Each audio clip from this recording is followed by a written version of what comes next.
Dynamics states that in all energy transformations, there is a tendency for some of the energy to be transferred into non-reversible heat energy. This loss of energy is referred to as entropy, and the entropy of a closed system always tends to increase. This phenomenon is well recognized everywhere in life, from broken down automobiles to clocks running down. As A.G. Tilney has said, all things left to themselves tend to go bad, sour, rusty, moldy, rotten, disorderly, or dead. Everything runs down, breaks down, or wears out, and deteriorates. Therefore, the very first basic idea of evolution is the fantastic imagination of a pagan dream. That is, when faced with demonstrable, observable facts, we recognize that a man has to be basically mentally unbalanced to believe in evolution. All things left to themselves tend to go bad, sour, rusty, dirty, moldy, rotten, disorderly, dead. Everything you know or see from the time you're born to the time you die runs down, breaks down, wears out, and deteriorates.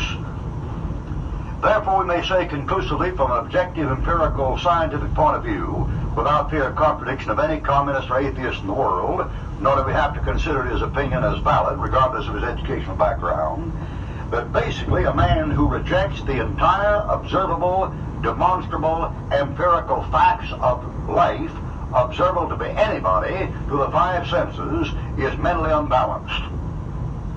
He has a mental problem. That is, the whole approach to evolution is a sick approach, which can only be taken by a man who rejects what he sees, hears, feels, tastes, and touches, and observes. You can't be an evolutionist without denying your rational powers. If you believe things are gradually getting better, improving, and not rotting, and rusty, getting rusty, and moldy, and wearing out, and running down, actually, from a scientific, empirical standpoint of demonstrable, observable fact, you're about 2 steps removed from an insane asylum. Did you know that? Even the earth is wearing out, and the sun is wearing out. But the Disneyland theory of evolution contradicts the second law of thermodynamics. Also, for evolution involved the concept of continually building up from the simplest to the more complex forms, instead of gradually breaking down. It may be argued about the second law of thermodynamics is not violated by the doctrine of evolution because no living organism is a closed system.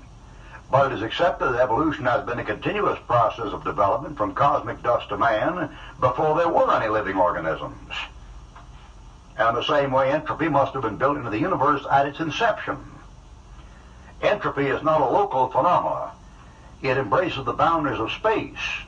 It is obvious, therefore, that the second law of thermodynamics would apply to all living things as well, because evolution and entropy are both regarded as being of universal application. Otherwise, we would have to assume some vitalistic factor which would differentiate the elements in living things from the same elements in inanimate matter. Evolution involves a continual increase of order, organization, size, and complexity. Entropy involves a continual decrease of these factors. They cannot both be right, and all the facts demonstrable and observable by the empirical scientific method show the evolutionist is living in fantasy land.